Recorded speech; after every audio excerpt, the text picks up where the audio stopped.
Brexit was a controversial topic during today's PMQs after it was revealed ministers are planning to override parts of the Brexit deal which could break international law. Brexit has split the nation once again after the controversial internal market bill has been published after the government admitted this week it planned to break international law. Brexiteers claim the bill does not take a hard enough line while opponents highlight the move as a breach of law. But how exactly does the new bill allow the government to breach international law?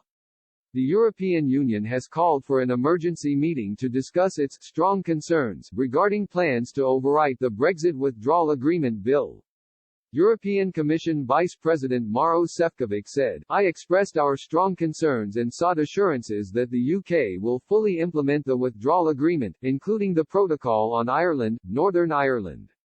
In this context, I will call for an extraordinary joint committee on the withdrawal agreement to be held as soon as possible, so that our UK partners elaborate and respond to our strong concerns on the deal. Once the British government has announced the bill, tabled the bill, which is expected this afternoon, our president will react. We will study the bill carefully. And I believe that the joint committee would be the most appropriate venue for further discussion." During Prime Minister's questions (PMQs) today, the SNP's Westminster leader Ian Blackford hailed the Internal Market Bill as an affront to the people of Scotland. Speaking from the House of Commons, Mr. Blackford said, "As we've already heard, this legislation breaks international law, but it also breaks domestic law."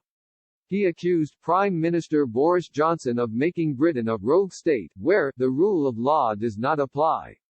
Mr. Blackford added, "Why does the Prime Minister think that he and his friends are above the law? The key components of the legislation would see ministers provide themselves with the power to determine rules on state aid and goods travelling between Northern Ireland and Great Britain." The draft legislation reads, "Certain provisions to have effect notwithstanding inconsistency or incompatibility with international or other domestic law."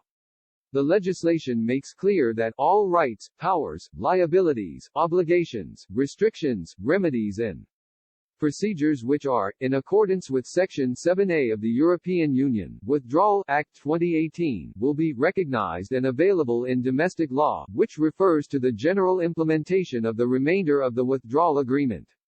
The bill specifies, however, the Internal Market Bill has the power to override any relevant international or domestic law, including